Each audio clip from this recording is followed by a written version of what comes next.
Channel. My name is Ruebz. This is Ruebz Random Reactions. I have another video today. I'm going to be reacting to, almost snorted right there. I'm going to be reacting to what is Sikhism. I don't know too much about Sikhism, honestly, or anything in general about India. I should probably educate myself more when it comes to India. It's a massive, massive country, and there's like billions of Indians, so I should definitely verse myself a little bit better in their culture. But then I don't know, but I guess we're going to find out. Sorry for my blabbering. This video is made possible thanks to Audible. Visit audible.com/cogito. This is the Hari Mandir, the world's largest free kitchen. It serves free vegetarian food to about 100,000 people every day. It's also the holiest site in Sikhism, the fifth largest and youngest of the world religions. A religion that preaches about peace and the equality of humankind, but also asks its followers to carry swords. So, who are the Sikhs? What do they believe? And why does everyone confuse them for Muslims? Well, let's find out. No, come on. Well, people, uneducated people, but you can clearly tell the difference. Sikhism originated in the Punjab area of India and Pakistan 500 years ago. The Punjab, the land of 5 rivers, is one of the most historically and culturally dense areas on earth. This was the home of one of the world's earliest civilizations, the Indus Valley Civilization.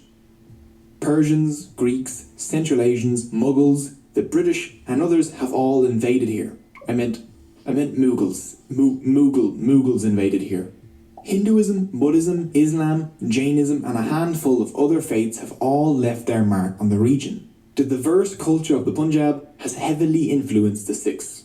Today there are about 25 million Sikhs. They make up about 2% of India's population, but about 60% of the Punjab's. The Sikh diaspora is spread out across the world, with concentrations in the UK, Canada, the US, East Africa, Australia and Malaysia. Sikhs, interestingly enough, make up about 1.5% of Canada's population, which is second only to India.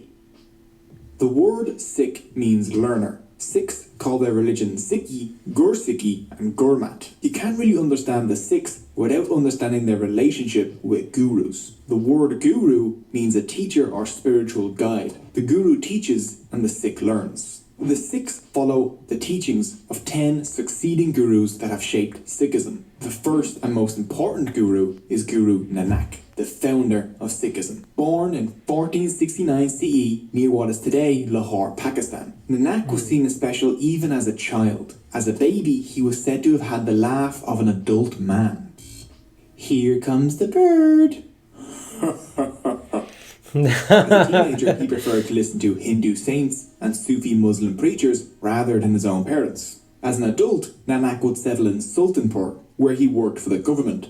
The actions of his fellow government officials and the rich and powerful disgusted him as they exploited ordinary working people, and he hated the caste divisions that he saw all around him. One day, while bathing in a river near Sultanpur, Nanak had a miraculous experience. He was swept up into God's court, where God spoke to him. Nanak reappeared 3 days later, declaring, "There is no Hindu and there is no Muslim. There was only God." This was a message inspired by his experience with God, one that spoke in favour of the equality of humankind and against caste, ethnic and religious divisions. Nanak would later say, "Accept all humans as your equals and let them be your only sect." 9 human gurus followed Nanak, all preaching the same message of one God and the equality of humankind. 2 fundamental events that shaped Sikh history was the martyrdom of 2 gurus. The first was the 5th guru, Guru Arjan, who was roasted alive by the Mughal Emperor Jahangir. The next martyr will be the 9th guru, Guru Tegh Bahadur. He was beheaded by the Mughals while attempting to defend the religious rights of Hindus. His son, Guru Gobind Rai, the 10th and final human guru, started a new Sikh community called the Khalsa, and ended the line of human gurus by making the Guru Granth Sahib, the Sikh holy book, the last living guru. We'll take a closer look at both of these in a bit. So with that brief history out of the way, let's take a look at the core beliefs of Sikhism. 1. One God. The Sikh holy book, the Guru Granth Sahib's opening sentence is just 2 words. Ik Onkar. There is only one God. Nanak made sure it was clear that the focus was on one. Ik doesn't just mean one, it is literally the numeral 1. One God is by far the most important belief in Sikhism. This may not be the kind of God you're used to though. Sikhs believe in a formless, genderless, universal God beyond description. This God is all of reality and is within everything. They believe no idol or image could ever represent this being, so they use the sacred symbol of Ik Onkar to represent it instead. Many Sikhs refer to this one God by the name Waheguru, Wondrous Lord. Guru Nanak and his followers constantly emphasized that this one could be understood in many different ways. No religion had a monopoly on the truth. Nanak's one could be known as Vishnu, Allah, the Tao, Yahweh, the algorithm, or any other name or belief. There was no need to fight over whose God was the true God, as they were all the same one. Yes. Recognize all mankind, whether Muslim or Hindu, as one. The same God is the creator and nourisher of all. Recognize no distinctions among them. The temple and the mosque are the same, so are Hindu worship and Muslim prayer. Human beings are all one. Guru Gobind Singh. The lack of a gender for this one God means that there is no difference between men and women in Sikhism. Sikhism was among the first major world religions to make the radical suggestion that maybe, just maybe, women are people too. Women in Sikhism have fought battles, led religious services, and even acted as some of the longest reigning leaders of the entire community. Sikhism isn't based on doing things to get into some heaven or hell. Hell is just life on earth, which your soul is constantly reborn into after you die, which is pretty dark. You see, Sikhs believe in reincarnation and karma, similar to Buddhists, Hindus and Jains. But Sikhs believe that karma is modified by God, as in, karma might decide what life you're born into, but God makes sure that anyone can become a good person in their lifetime if they try. The goal of Sikh life is to break free from the cycle of rebirth by merging your soul back into God's soul. One does this by realizing that you are already a part of God. You just need to let go of your ego. When your soul remerges back into God's, this is called mukti, which is similar to Hinduism's moksha and means liberation. When you remerge, your soul is released from the cycle of rebirth and death and becomes infinite, timeless, and blissful. This is the closest thing Sikhs have to heaven. 2. Maya.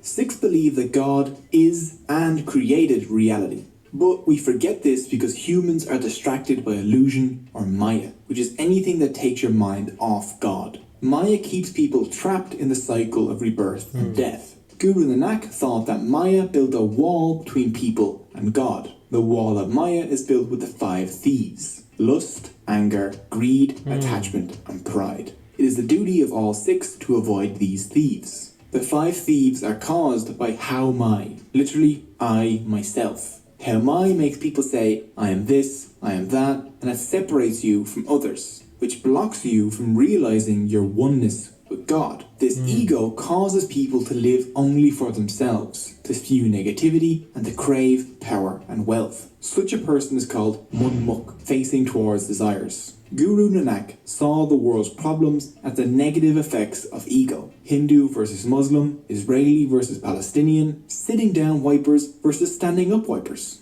All of these conflicts are caused by ego and Maya. The Guru Granth Sahib said it is not religion or race, but it is wealth that divides brothers. But Guru Nanak taught that there was an other direction people could face. By being a spiritual person, practicing compassion, truth, contentment, humility and love, and meditating on God, you could instead become Gurmukh, facing towards the Guru. How does one become Gurmukh and egoless? Well, Sikhism offers a path to follow that can help, called the 3 pillars. 3 pillars. The 3 pillars are 1. Nam Japo, which is meditation on God and the reciting and chanting of God's name, Waheguru. This is normally done in the morning and before bed. This isn't supposed to just be some mindless ritual either. Sikhs are supposed to genuinely reflect on the qualities of God as they do this. 2. Kirat Karni, working hard and making an honest living. Guru Nanak said, only he who earns his living by the sweat of his brow and shares his earnings with others has discovered the path of righteousness. 3. Wand Chakna, This is sharing the fruits of your labour with others, providing free food and donating to the community. The Sikh tradition of a communal meal or langar at the gurdwaras is a part of Wand Chakna. The langar or communal free kitchen inside of a Sikh gurdwara, which is their equivalent of a mosque or church, is open to all who visit, regardless of caste, faith or gender. These serve vegetarian food to all, not because Sikhs have to be vegetarian, but simply because that means all people of all diets can partake. So if you want to taste typical Punjabi food, just go visit a Gurdwara. In Guru Nanak's time, the idea of different castes sitting together on the floor and eating side by side was a revolutionary act. Famously, the Mughal Emperor Akbar visited Guru Arjan and the Guru would not meet with him until he partook in a langar, which the emperor did, sitting side by side with peasants. Guru Nanak claimed an enlightened person are those who view everyone equally, like the heir touching the king and beggar alike. Another vital part of Sikhism that isn't one of the three pillars is seva, which is selfless service. Through service to their community, Sikhs can become more humble and overcome their ego. Seva can include cleaning up the Gurdwara, preparing food, or cleaning dishes in the langar, or it can include volunteering, building things for your community, or subscribing and ringing the notification bell on educational YouTube channels. Through remembering God's name, honest work, and sharing, along with selfless service and avoiding the 5 thieves, a person can rid themselves of egoism and be released from the cycle of rebirth and death. Wow. 4. The Khalsa. Guru Gobind Rai was the son of the 9th Guru, Teg Bahadur, who was beheaded by the Mughals and his body was abandoned by his Sikh entourage. They fled easily because no one could recognise them. So, Guru Gobind decided to give Sikhs a distinct look from now on so that they would always be compelled to uphold Sikh values. So, in 1699, Guru Gobind brought his Sikhs together at Anandapur. After their morning prayer, he stood in front of a huge crowd and demanded a human sacrifice. The shocked crowd was silent for a while before one Sikh rose up and entered the Guru's tent. The Guru followed him in, and then the Guru comes out with blood on his sword. He demands another sacrifice. Another Sikh offers himself and enters the tent. Again, only the Guru comes back out of the tent, bloody sword in hand. Again, another sacrifice. And again, and finally, after the 5th sacrifice, the Guru re-emerges with the 5 Sikhs all wearing saffron-coloured robes. The Guru declares that these are the Panj Pyare, the 5 beloved ones. They would form the centre of a new Sikh community called the Khalsa. He offered them Amrit, a bowl of sweetened water, and all 5 who belonged to different caste groups drank the Amrit from the same bowl, which would have been a huge deal back then. This signified they had joined a new casteless family,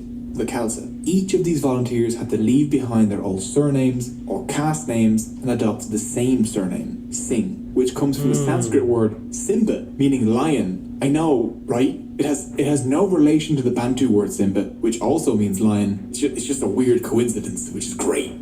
The Guru then begged the 5 beloved ones to let him join their Khalsa. They offered him the Amrit, and the Guru became Guru Gobind Singh. Women were admitted to the Khalsa the same way as men. After drinking the Amrit, they received the surname Kaur, meaning princess. The Khalsa gave the Sikhs a new, unified identity, tied together as one family, with one name, without caste, with the goal of defending the weak and promoting justice. Today, many Sikhs still undergo the Amrit ceremony and take the surnames Singh and Kaur.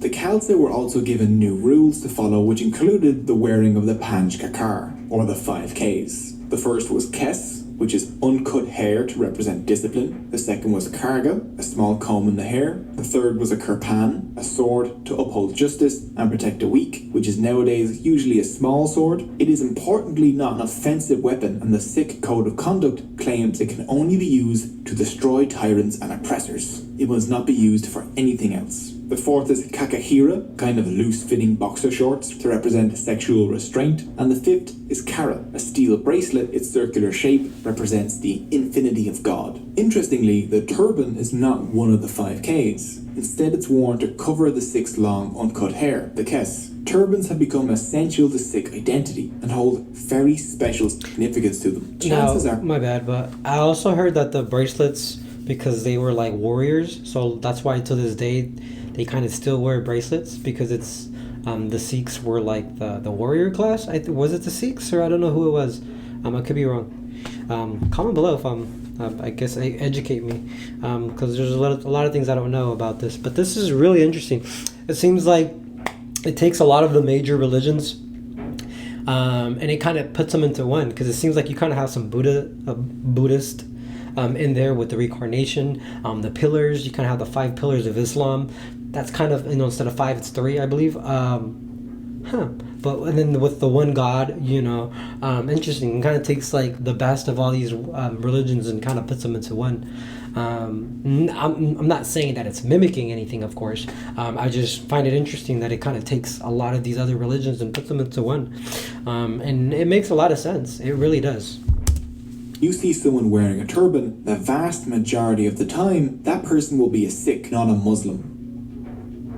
5. The Guru Granth Sahib. The Guru Granth Sahib is the holy book of the Sikhs. It contains the teachings of the Gurus and acts as a spiritual guide for Sikhs around the world. It is probably one of the only holy books that contains not only the writings of the religion's founders written by themselves rather than after their death, but also the writing of people from other religions. The writings of Muslims and Hindus can be found throughout, along with references to Judaism, Buddhism and Christianity. Before his death in 1708, the 10th Guru, Guru Gobind Singh, ended the line of human gurus by bestowing guruship on the Adi Granth, turning it into the Guru Granth Sahib, making it similar to both the Bible and Quran and the living prophet at the same time. To break down the name, the word Guru means Guru, Granth means book, and Sahib means Lord. Since that moment, the Guru Granth Sahib has been revered as the current living Guru. It is treated with extreme respect and care. Oddly enough, the Granth is not only read, but sung. It's made up of thousands of hymns. Sikhs don't have mass or service, but a kirtan, meaning communal singing. Normally, these are set to classical Indian music. 6. The Gurdwara. Sikhs gather at Gurdwaras, a word meaning doorway to the Guru. A Gurdwara is only a Gurdwara because it has a copy of the Guru Granth Sahib in it. Men and women of all castes and social standing gather there to join in prayer, singing and eating. This is where you'll find the langar. Anyone can visit a Gurdwara and partake in the service and meal. You only need to follow basic etiquette. Cover your head, remove your shoes, wash your hands as you enter, and do your best not to bring any drugs or tobacco inside. The most important Gurdwara in the world is the Hari Mandir, or Golden Temple, in Amritsar, India. In 1604, Guru Arjan completed work on the Golden Temple and had the Guru Granth Sahib installed inside it. As a gesture of religious tolerance, Guru Arjan invited the Muslim Mian Mir to lay the foundation stone of the Golden Temple. The temple has 4 doors opening on all 4 sides, to show the openness to all cultures and peoples. But on the inside, only one door leads to the inner sanctum, indicating that all paths and beliefs eventually lead to the one God. The Golden Temple is the most visited place in the world, with around 6 million visitors each year. The langar at the Golden Temple serves a free meal to about 100,000 people each day, making it the world's largest free serving kitchen, all run and staffed by volunteers. And the waiting list to volunteer in the Golden Temple has hundreds of thousands of names on it. The people on that list will be waiting for a long time. A good way for them to pass the time productively would be to listen to audiobooks over on Audible. While reading is an excellent, completely new, or if you're like me, you start off right. Audible is it? Yeah, that's interesting. Yeah, I think it's pretty cool. Like I said, it kind of takes a little bit of a lot of the major religions and just kind of puts them into one, and it just makes a lot of sense. I'm gonna look more into this. It's pretty awesome. I've been very ignorant when it comes to Sikhism, Hinduism, a lot of things from India, but I'm gonna start reacting to some more India stuff. It's really interesting, and it's just so much history in that part of the world. It's crazy. It even somehow makes its way into my culture with certain words coming from there, like Sandia, which I learned, I said earlier, comes from the Sidhu Valley. But yeah, that's pretty interesting. Don't forget to like and subscribe. Any support is greatly appreciated. Thank you guys very much. Have a good one.